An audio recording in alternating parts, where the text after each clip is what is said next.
Gloria al Señor. Qué hermoso tiempo de alabanza, ¿no? Y hemos cantado algunas cosas que seguramente voy a hacer referencia en el mensaje, porque el mensaje de hoy tiene mucho que ver con Juan el Bautista. Y hemos cantado ese coro basado en esa frase que él dijo: es necesario que él crezca y que yo mengüe, ¿verdad? Y también vamos a tratar de otros temas. Igual que los dos últimos mensajes, gracias. Igual que los dos últimos mensajes han tratado de ser enseñanzas bíblicas, en esta mañana también quisiera enseñar sobre un tema que a veces es de controversia, que a veces es de discusión dentro del pueblo de Dios. En el pasaje que acabamos de leer de 1 Corintios 1 versículos 10 al 17, surge el tema de las discusiones de que si uno es de Pablo o es de Cefas, que es Pedro, o es de Pablo, o es de Apolos, o es de Cristo. Y Pablo hace referencias a quién nos ha bautizado, porque a veces decimos, no, es que yo me he bautizado con tal persona o me he bautizado en tal iglesia. Y la verdad es que el tema del bautismo, lamentablemente, desde el principio, ha sido un tema de discusión y de controversia. Algo que tiene que ser de unidad, porque Jesús ya dice, bautizados en el nombre del Padre, del Hijo y del Espíritu Santo. No nos bautizamos en el nombre de ninguna iglesia, no nos bautizamos en el nombre de ningún hombre, de ninguna persona, nos bautizamos en el nombre de Cristo. Y tenemos que estar unidos por la palabra. Por eso Pablo, que dice que no bautizó a mucha gente, menciona una familia y 3 o 4 personas más, es decir, sí bautizó a algunas personas, pero no a muchos, habla un poco en este sentido. Y de todas formas, él quiere centrar que el Evangelio tiene que estar centrado en el mensaje de la cruz. El Evangelio tiene que estar centrado en el mensaje de la cruz. Escuchaba una frase esta mañana que me llamó la atención y dije, es verdad, y es una frase muy gráfica. La iglesia no tiene que ser un lugar de descanso para los creyentes, o no tiene que ser un hotel para los creyentes. La iglesia tiene que ser un hospital para los pecadores, donde los pecadores puedan venir y arrepentirse, recuperarse. Y por eso en la iglesia hace falta, como en un hospital, unos que hagan de médicos, otros que hagan de enfermeros, otros que hagan de celadores, otros que estén atendiendo otras administraciones. Todos somos necesarios para cumplir el ministerio de la iglesia. En el capítulo 10 de 1 Corintios, el apóstol Pablo da una referencia sobre el bautismo que me parece muy interesante. Dice en 1 Corintios capítulo 10, versículo 1, no quiero, hermanos, que ignoréis que nuestros padres todos estuvieron bajo la nube y todos pasaron el mar. Se refiere a cuando el pueblo de Israel salió de Egipto. Y todos en Moisés fueron bautizados en la nube y en el mar. Y todos comieron el mismo alimento espiritual y todos bebieron la misma bebida espiritual, porque bebían de la roca espiritual que los seguía, y la roca era Cristo. Dice que el pueblo de Israel, cuando el Señor puso una nube, todos sabemos que las nubes es vapor de agua, ¿no? Y también cuando cruzaron por en medio del Mar Rojo, a uno y otro lado había agua y de alguna forma ellos estaban inmersos, sumergidos en el agua, ¿no? Aunque no les penetró, pero sí que estaban cubiertos por el agua. Y dice que eso es una forma de estar bautizados. Y representa lo que es el bautismo de agua. El bautismo de agua significa la ruptura con Egipto. Acabar con Egipto y empezar una nueva vida hacia la tierra de Canaán. Y cuando la Biblia habla de acabar con Egipto, significa romper con el mundo. Egipto simboliza el mundo. Y la tierra prometida es la promesa de Dios. Por lo tanto, cuando aquí dice todos fueron bautizados, Del pueblo de Israel salieron muchos israelitas, pero también muchos egipcios que, viendo las cosas que Dios, el Dios de Israel, había hecho, dijeron: queremos seguir a este Dios. Y hubo egipcios que siguieron con los israelitas, egipcios que llevaban también en sus mochilas, su mochila no llevaban, pero en sus petates, ¿no? en sus bultos, llevaban sus ídolos ahí, ¿no? Por eso el pueblo de Israel luego se encontró con ídolos que no le eran extraños porque estaban en Egipto, y por eso podemos entender que en medio del desierto pues también había ídolos. ¿Cómo podía haber ídolos? Sí, porque algunos egipcios fueron acompañando al pueblo de Israel, pero por si acaso se llevaban también sus ídolos. Pero todos fueron bautizados. Pero el bautismo de agua representa eso: romper con el mundo, romper con el pecado. Y dice que todos bebieron la bebida espiritual. La bebida espiritual es la que salía de la roca. Sabemos que el pueblo de Israel llegó y al tercer día se acabó el agua. Al tercer día de estar en el desierto se le acabó el agua. Y el pueblo dijo: uy, mejor hubiera sido quedarnos en Egipto. Porque no... Y entonces Dios le dijo a Moisés: golpea la roca.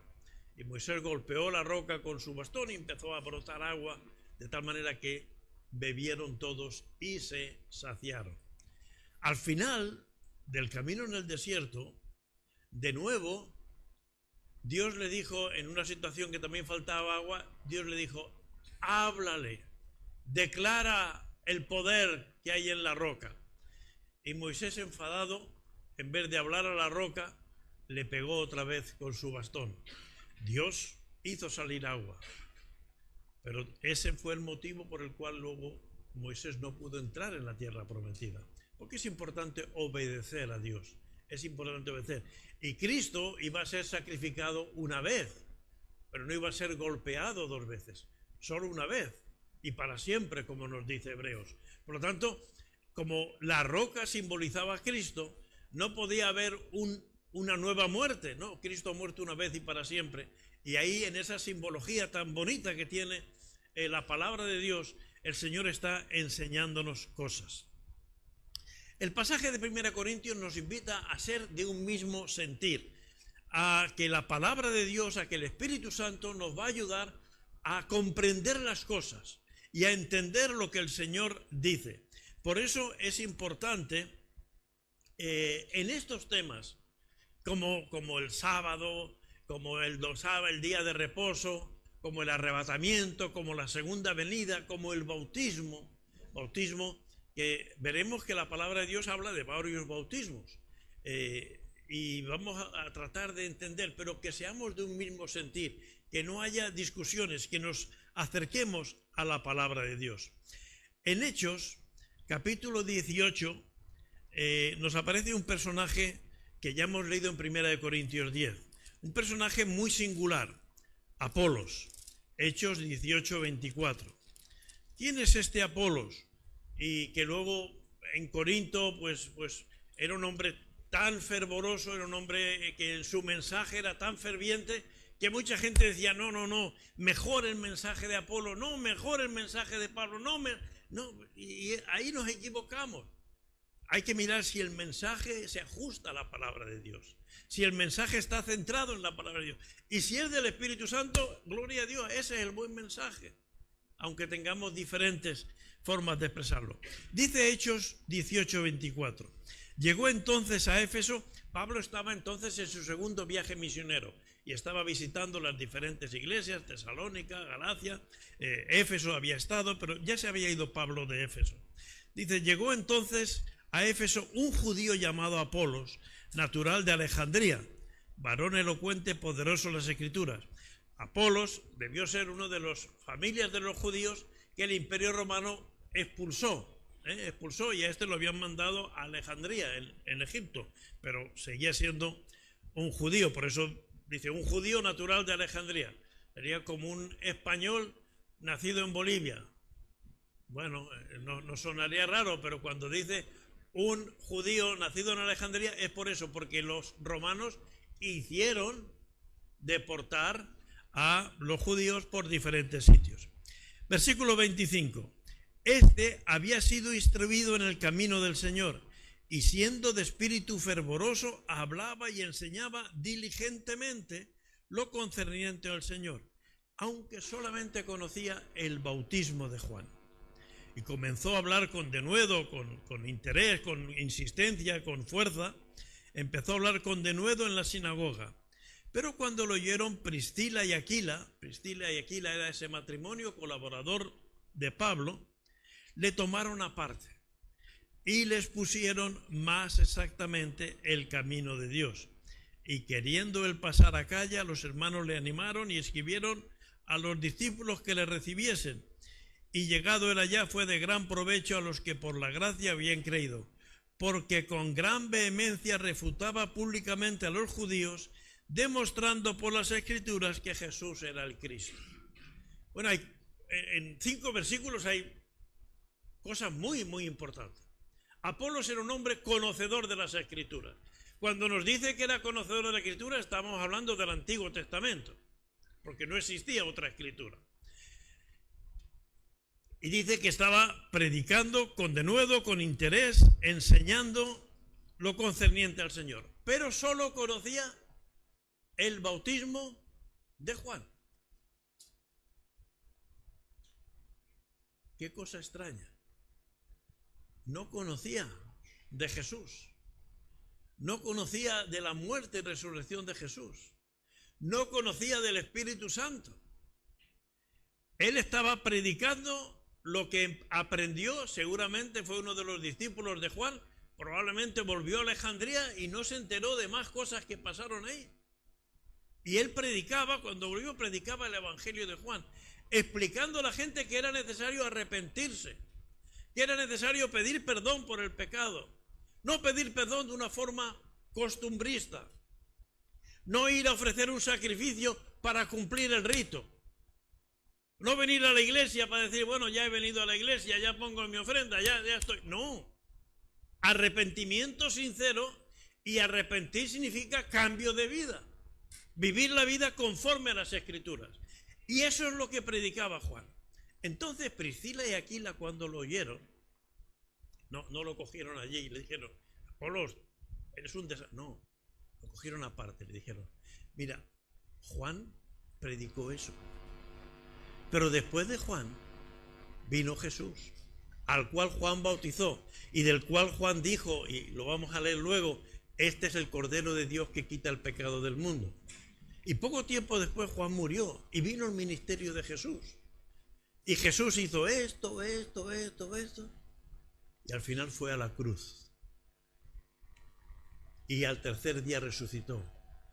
Y 50 días después fue elevado a los cielos.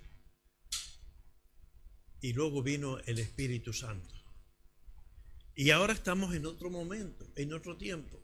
Y les explicaron con la Escritura, de tal manera que el versículo 28 ya no dice que predicaba el bautismo de Juan, dice el versículo 28, porque con gran vehemencia, es decir, con insistencia, con poder, con autoridad, refutaba públicamente a los judíos, demostrando por las Escrituras que Jesús era el Cristo.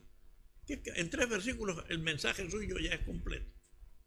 Y ya hacemos bien. No es que él lo que estaba predicando era mentira, era incompleto. Y Priscila y Aquila le ayudan a entender que además del bautismo de Juan, ya había venido el bautismo del Espíritu Santo. Y él, conocedor de la Escritura, cuando ellos se lo expusieron, se lo explicaron, entendió, gloria a Dios, a partir de ahora voy a hablar el Evangelio y el mensaje de Jesucristo. Apolo siguió de Éfeso, fue a Corinto, y ahí es donde sale un poco esa discusión que hemos leído, yo soy de Pablo, yo soy de Pedro, yo soy de Apolo. Muy bien, ya tenemos claro que hay 2 bautismos, el bautismo del agua, el bautismo de arrepentimiento y el bautismo del Espíritu Santo. Realmente, el Evangelio de Juan, en el capítulo 4, versículo 1 y 2, dice que cuando pues el Señor entendió que los fariseos habían oído decir, Jesús hace y bautiza más discípulos que Juan, aunque Jesús no bautizaba, sino sus discípulos. Nadie puede decir que Jesús bautizó en agua a alguien. Jesús no bautizaba, porque Jesús se reservó para bautizar con el Espíritu Santo. El bautismo del Espíritu Santo no es algo que podemos hacer un hermano o una hermana por otro hermano o por otra hermana. Podemos acompañarnos y ayudarnos a bautizar unos a otros. Pero el bautismo del Espíritu Santo es algo que solo da Dios. Es algo que solo da Jesús. Yo puedo orar para que el Espíritu Santo venga sobre ti, pero yo no puedo darte del Espíritu Santo que yo tengo, porque el Espíritu Santo que yo tengo no es mío, me lo ha dado Dios, es Dios en mí. Y el Espíritu Santo, Dios quiere dártelo para tu vida. El Espíritu Santo es realmente el tiempo de vida que estamos viviendo hoy entre nosotros. Luego Jesús no bautizaba en agua, Jesús bautiza en Espíritu Santo. Y si vamos a Mateo 3, como os decía, vamos a hablar de Juan el Bautista. En Mateo 3 hay una profecía dentro del mensaje de Juan el Bautista que está trayendo controversia y discusión. Dice Mateo capítulo 3, vamos a leer desde el versículo 10.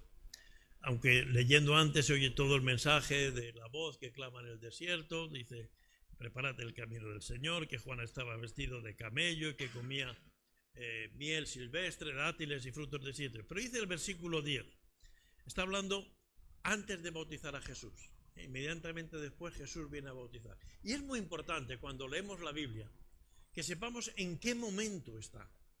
Es decir, no es lo mismo que yo diga las cosas en un momento a que les diga en otro momento de la historia. Cuando no tenemos hijos, todos decimos, y vemos un niño que se porta mal, todos decimos, cuando yo tenga un hijo lo voy a llevar así de derecho. Luego tenemos hijos y nos hace lo que ha hecho ese que hemos visto y 3 veces más. Porque es muy fácil hablar antes, pero lo importante es hablar. Por eso es muy importante saber el momento en el cual Juan el Bautista está diciendo esto. Jesús aún no ha sido ni bautizado, por lo tanto no ha empezado su ministerio, aunque Juan ya sabe que Jesús va a empezar su ministerio. Pero fijaros lo que dice, y ya también el hacha está puesta a la raíz de los árboles. Por tanto, todo árbol que no da buen fruto es cortado y echado en el fuego. Es decir, un agricultor, cuando tiene un árbol que no le da frutos, que sí que se traga el agua, los nutrientes de la tierra, pues al cabo de 1 año, 2 años, 3 años, ¿qué hace? Arranca. Es un árbol inútil, es un árbol que no da fruto. Dice que el que no da fruto será cortado y echado en el fuego. Yo a la verdad os bautizo en agua para arrepentimiento, dice Juan. Pero el que viene tras mí, cuyo calzado yo no soy digno de llevar, es más poderoso que yo. Él os bautizará en Espíritu Santo y fuego. Su aventador está en su mano y limpiará su era y recogerá su trigo en el granero y quemará la paja en fuego que nunca se apagará. Viene uno detrás de mí que os bautizará en Espíritu Santo y fuego. Algunos entienden que aquí está hablando ya de 3 bautismos: el bautismo de agua, el bautismo del Espíritu Santo y el bautismo de fuego. Pero como siempre tenemos que ver en qué contexto está hablando Juan. Juan está pensando que cuando venga el Señor, vendrá con el Espíritu Santo. ¿A qué vendrá? A cortar todos los árboles inútiles, a cortar todo lo que hay en el pecado. ¿En qué estaba pensando Juan? Seguramente en las profecías del Antiguo Testamento, que eran las que él conocía. Malaquías, capítulo 4, el último capítulo de la Biblia, un capítulo muy cortito, solo tiene 6 versículos. Malaquías, capítulo 4. Cuando Juan el Bautista vivía y todo el pueblo de Israel estaba esperando la venida del Mesías, según lo que dice, por ejemplo, Malaquías 4. Claro, nosotros estamos 2000 años más adelante. Nosotros sabemos que la primera venida de Jesús no ocurrió lo que aquí dice. Pero esto está escrito 400 años antes de que viviera Juan el Bautista. Por lo tanto, era normal que Juan el Bautista, que los judíos de su tiempo, y por eso se confundieron muchos con Jesús. Es fácil para nosotros juzgar. ¿Por qué no entendieron a Jesús? Porque ellos estaban esperando lo que vamos a leer ahora. Fijaros lo que dice Malaquías. He aquí viene el día ardiente como un horno, y todos los soberbios, todos los que hacen maldad serán estopa. La estopa es hilo de cáñamo. La estopa se quema, pero vamos, en nada, eso no hace ni llama. ¡Puf! Desaparece. ¿Quiénes? Los soberbios, los que hacen maldad. El pueblo de Israel estaba bajo la opresión del Imperio Romano. Estaban viviendo su soberbia, su autoridad de tiranía y todas esas cosas. Dice además, aquel día que vendrá los abrasará, ha dicho Jehová de los ejércitos, y no les dejará ni raíz ni rama, los va a quitar por completo. Mas a vosotros, los que teméis mi nombre, ellos pensaban, nosotros, el pueblo de Dios, los judíos, nacerá el sol de justicia, y en sus alas traerá salvación, y saldréis y saltaréis como becerros de la manada. Cantamos un coro que habla de los becerros de la manada. Y a lo mejor no sabíamos a qué se estaba refiriendo, se refiere a este pasaje. Eran los que los judíos creían que iba a pasar en la primera venida de Jesús, pero que no pasó. Versículo 3 de Malaquías 4. Hollaréis a los malos, los cuales serán ceniza bajo las plantas de vuestros pies. Es decir, a los romanos los vais a pisar, vais a hacerlos desaparecer. Hollaréis a los malos, los cuales serán bajo las plantas de vuestros pies. En el día en que yo actúe, ha dicho Jehová de los ejércitos, acordaos de la ley de Moisés, mi siervo, el cual encargué en Horeb, ordenando leyes para todo Israel. He aquí yo os envío el profeta Elías antes que venga el día de Jehová grande y terrible. Él hará volver el corazón de los padres hacia los hijos y el corazón de los hijos hacia los padres. No sea que yo venga y hiera la tierra con maldición. Aquí hay una profecía de que el pueblo de Dios va a gobernar sobre el mundo. Ah, claro, nosotros conocemos el Antiguo Testamento, pero también conocemos el Nuevo Testamento. Y hoy sabemos que esto está refiriéndose al reinado milenial de Cristo después de su segunda venida. Pero cuando no se había anunciado ni predicado el reino milenial, ellos pensaban que la primera venida del Mesías iba a ser así. Juan el Bautista estaba esperando esa venida del Mesías. Por eso, lo vemos aquí, pero por ejemplo, lo podemos ver en Isaías 40, 20, 24. Si lo queréis leer, Él convierte en nada a los poderosos y a los que gobiernan la tierra hace como cosa vana. Tan pronto como soplan ellos se seca. Esta profecía de Malaquías no es la única. Hay muchas más profecías que hoy sabemos que eran para la segunda venida de Cristo, pero los que estaban viviendo la primera venida pensaban que solamente habría una venida de Cristo. Ellos, es verdad que sabían el Salmo 22, ningún hueso suyo se quebrará. Sabían que había dicho Isaías, por tu llaga seremos nosotros curados. Sabía que Jesús tenía que nacer de una forma humilde, aquí la Virgen concebirá y dará a luz un hijo. Es verdad que había muchas cosas, pero como siempre, cada uno coge la parte de la palabra de Dios que más le gusta, que más le interesa. Y Juan el Bautista, por esa razón, él estaba esperando que la venida de Jesús fuera eso. Por eso no nos tienes que extrañar lo que dice en Mateo 11, 3 y 4. Juan el Bautista, que tiene un mensaje tan poderoso, dice en Mateo 11, 3 y 4 cuando lo meten en la cárcel. Cuando faltan apenas unos días para que Herodes mande cortarle la cabeza por todo el tema que los que leemos ya conocemos de la hija de Herodías y todas esas cosas. Mateo 11:3. Mateo 11:2. Y al oír Juan en la cárcel los hechos de Cristo, le envió 2 de sus discípulos para preguntarle, ¿eres tú aquel que había de venir o esperaremos a otro? Respondiendo Jesús les dijo, id y haced saber a Juan las cosas que oís y veis. Los ciegos ven, los cojos andan, los leprosos son limpiados, los sordos oyen, los muertos son resucitados y a los pobres es anunciado el Evangelio. Bienaventurado el que no halle tropiezo en mí. Jesús no le contesta, le pregunta.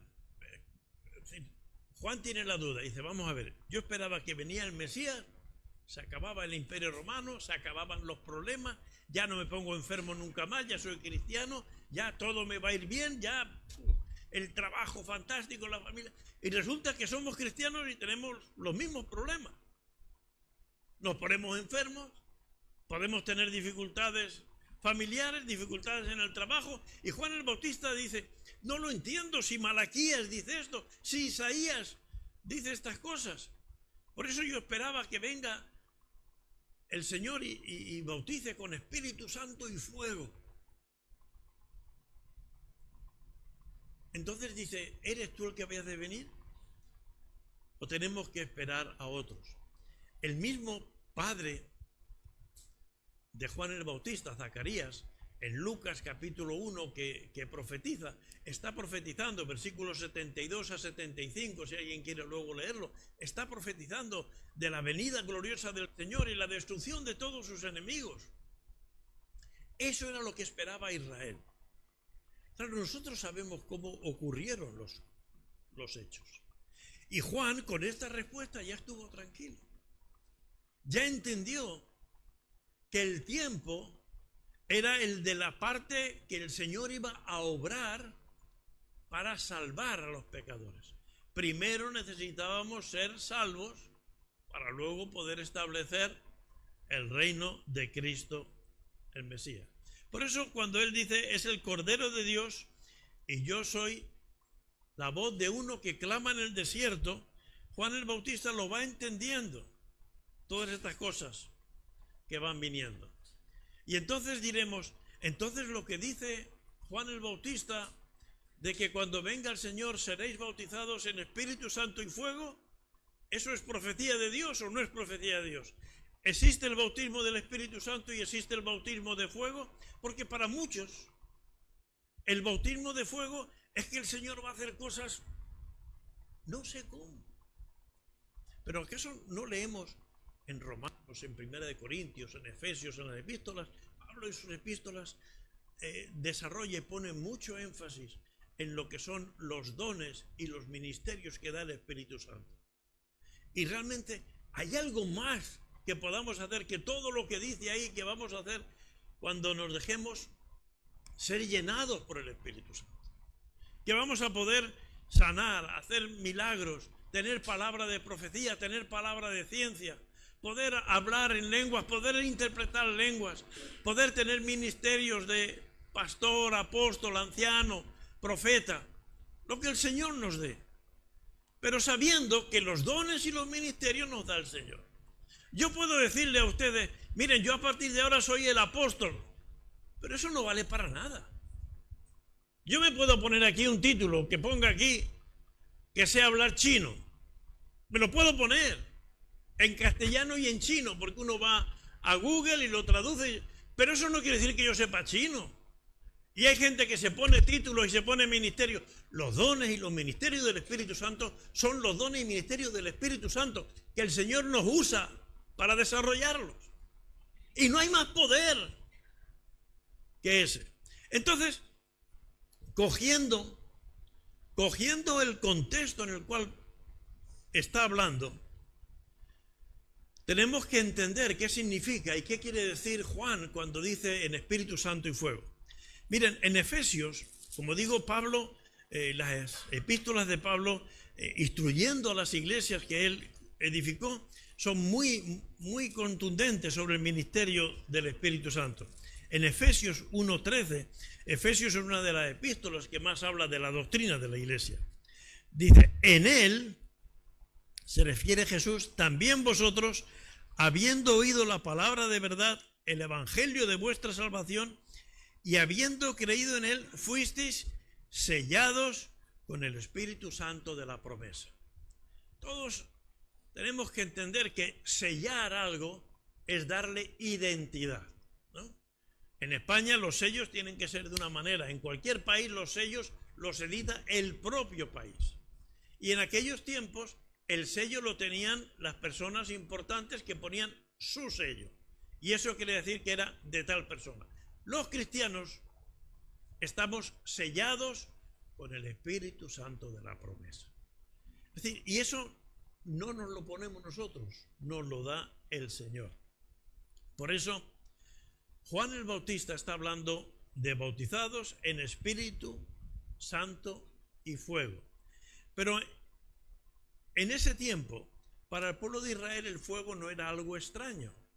En el templo de Jerusalén, el fuego estaba encendido 24 horas al día. Estaba encendido de día y de noche. El fuego no se apagaba, porque en cualquier momento podía ir alguien a ofrecer un sacrificio al Señor. Y en el fuego tenía que quemarse parte de ese sacrificio, en algunos casos todo el sacrificio. Pero sobre todo se quemaban las grosuras, las grasas, los intestinos del animal, era lo que siempre seguro se quemaba. ¿Por qué? Porque lo importante cuando se ofrecía un sacrificio era que tenía que quemarse lo malo, lo negativo, la escoria. Y recordar, en Mateo capítulo 3, versículo 10, el Señor dice, el hacha está a la raíz de los árboles para cortar, para quitar todo aquello que no es sano, todo aquello que no es limpio, todo aquello que no produce obra de Dios. ¿Y para qué? Para quemarlo en el fuego. Y luego dice, habla del grano. Dice que su aventador está en su mano y limpiará su era, y recogerá su trigo en el grano y quemará la paja en fuego que nunca se apagará. En aquellos tiempos, y los que habéis cultivado semillas de grano, se ponía, cuando ya se había hecho toda la cosecha, se secaba y se ponía en la era. Se pasaba el trillo y el trillo separaba el grano de la paja. Y entonces, al atardecer, que normalmente es cuando hay viento, con una herramienta, con una horca, se tiraba para arriba. El grano pesaba más y caía. Y la paja, como era más volátil, se iba hacia donde soplaba el viento, se la llevaba el viento. Y de esa manera se iba aventando, eso es el aventador, está en su mano. Y caía el grano y se iba la paja. ¿Y qué se hacía con la paja? Se quemaba. No servía para nada más. No servía para nada más, se quemaba. Porque ¿qué representaba la paja? La escoria, la suciedad, las miserias, el pecado de nuestra vida. Y no puede estar el grano y la paja. No podemos pesar, solo sirve el grano para hacer la harina, para poder cocinar, para poder alimentarnos. Solo sirve el grano. Por lo tanto, el Espíritu Santo y fuego está hablando de la obra completa de Dios, que por un lado quiere llenarnos del Espíritu Santo y a la vez quiere quemar en nuestras vidas todo lo que no es santo, todo lo que no es limpio, todo lo que no es puro. Sí, el Señor dice que tenemos que ser llenos del Espíritu Santo. En una cosa llena, ¿qué cabe? Nada. Por lo tanto, no tenemos que ser llenos del Espíritu Santo y llenos de fuego. El Espíritu Santo es fuego consumidor, que quiere consumir todo aquello que es malo en nuestras vidas, todo aquello que se opone a Dios, todo aquello que nos estorba hacer la obra de Dios. Es la escoria que el Señor quiere quitar de nuestra vida, que quiere que discernamos. Por eso dice que viene uno detrás de mí, que os bautizará en Espíritu Santo y fuego. Y es ese bautismo, el Espíritu Santo no solamente quiere llenar nuestra vida, sino quiere limpiar nuestra vida y quitar en nuestra vida todo lo que sobra, la mentira, la murmuración, la borrachera, el odio, las malas costumbres, todo aquello que estorba. ¿Y qué quiere hacer con ello? No, quiere quemarlo, porque no se destruye nada mejor que lo que se quema. Y eso es lo que el Señor quiere hacer. El Señor limpiará nuestra vida para que lo que es grano, lo que es alimento sólido, lo que es puro se mantenga y lo otro desaparezca. Fijaros, lo explica también Pablo en 1 Corintios capítulo 3, versículos 12 y siguientes. 1 Corintios 3, 12, dice: y sobre este fundamento, el fundamento es Cristo, ¿verdad? Versículo 11, porque nadie puede poner otro fundamento que el que está puesto, el cual es Jesucristo. Y si sobre este fundamento alguno edificare oro, plata, piedras preciosas, madera, heno o hojarasca, la obra de cada uno se hará manifiesta, porque el día la declarará. Pues por el fuego será revelada, y la obra de cada uno cual sea, el fuego la probará. Si permaneciere la obra de alguno, que sobre edificó, recibirá recompensa. Si la obra de alguno se quemare, él sufrirá pérdida. Si bien él mismo será salvo, aunque así como por fuego. El Señor vuelve a hablar de la obra. Y hermanos, la obra que nosotros como cristianos tenemos que hacer no es nuestra obra, es la obra del Espíritu Santo. Por eso cuando edificamos, se va a ver si estamos edificando oro, plata, piedras preciosas, o madera, heno o hojarasca. Qué bonita que es la madera bien trabajada. Pero ¿qué le pasa a la madera, por muy bonita que sea, cuando se le aplica el fuego? Desaparece. La plata, el oro, las piedras preciosas, ahí se mantienen. Pero la madera, el heno, la hojarasca, eso es lo que quiere quitar el Señor. Y quizás, como dice aquí, seréis salvos. No habrá nada que llevarle al Señor. Nos presentaremos al Señor y diremos: gracias por tu salvación. Pero lamentablemente lo que yo he hecho ha sido hojarasca, ha sido madera. Y Dios no quiere madera, porque el fuego la quema, la madera. Cuando se refiere a madera, se refiere a que la madera, para ser hermosa, tenemos que tallarla con nuestras manos. Y hermanos, tenemos que hacer la obra de Dios. Y la obra de Dios solo podemos hacerla en el poder del Espíritu Santo. Luego, el bautismo del Espíritu Santo es algo que la palabra de Dios habla clara. Este mensaje no es sobre el bautismo del Espíritu Santo. Es para que entendamos que está el bautismo de agua, está el bautismo del Espíritu Santo. Y con el bautismo del Espíritu Santo viene ese bautismo de fuego. Pero que no es algo ajeno al Espíritu Santo, sino que lo que hace es limpiar nuestra vida para que la obra del Espíritu Santo pueda ser completa, para que en nuestra vida podamos edificar de una manera sabia, de una manera como Dios quiere, algo que permanezca, algo con lo cual podemos decir al Señor: me diste 5 talentos y mira, Señor, he podido presentarte 10. Que no pase como aquel: me diste un talento y lo guardé y no tengo nada que presentarte, Señor.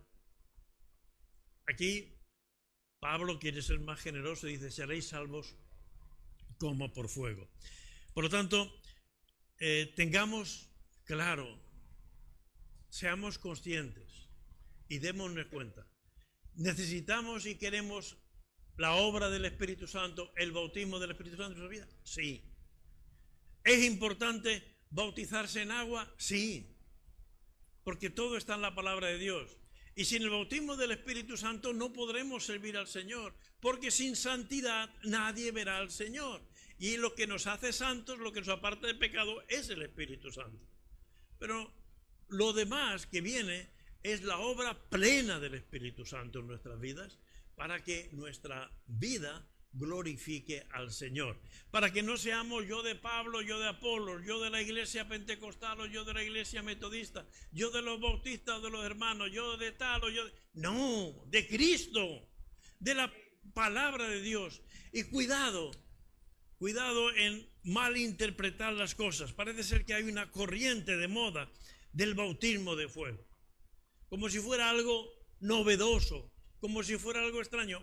Juan el Bautista se está refiriendo a lo que él esperaba del Mesías en su primera venida. Nosotros estamos refiriendo a lo que esperamos del Mesías en la segunda venida, porque ya hemos vivido la primera, pero ellos no la habían vivido.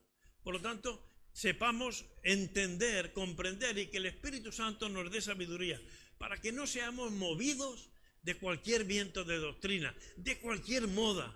Lamentablemente en el Evangelio sigue habiendo moda y sigue habiendo doctrinas. Y hay gente que habla de la superfe. ¿La superfe? ¿Cuánta fe hace falta para agradar al Señor? Entonces, ¿qué superfe? ¿De qué me vas a hablar? Me estás hablando de una cosa que no es el Evangelio. De la prosperidad. Que le cuenten a Pablo lo que fue la prosperidad. Él tenía que trabajar con sus manos para sostenerse. Pero hay doctrinas, hay tendencias que hablan de la prosperidad, de la superfe, del bautismo de fuego. Hermanos, ciñámonos a la palabra de Dios. Estudiemos la palabra de Dios, conozcamos la palabra de Dios. Y así, con la oración y con la dirección del Espíritu Santo, no vamos a ser engañados. Y no nos van a llevar de aquí para allá, a ver cuál es la última novedad, a ver quién hace el triple salto mortal más... No, hermanos. La obra y la gloria tiene que ser para el Señor. Aquí no se trata de que el Señor me ha revelado. El Señor ha revelado para todos su palabra y el Espíritu Santo quiere morar en nosotros. Por lo tanto, ¿es verdad lo que dice Juan de que Jesús viene a bautizarnos en Espíritu Santo y fuego? Sí, porque quiere llenarnos de su Espíritu y limpiarnos de toda maldad. Que el Señor nos ayude a vivir una vida llena del Espíritu Santo y libres de todo pecado. Padre Santo y Celestial, que no seamos oidores, sino hacedores de tu palabra, y que podamos, Señor, aplicar esta palabra a nuestras vidas con sabiduría. Espíritu Santo, tú que moras en nosotros, abre los entendimientos de cada uno de nosotros, abre nuestros ojos espirituales para que veamos qué es lo que estorba, qué es lo que es paja en nuestra vida, y dejemos solamente lo que es grano, lo que enriquece, lo que alimenta y lo que aprovecha. Que en el nombre de Jesús te lo pedimos. Amén. Que el Señor les bendiga.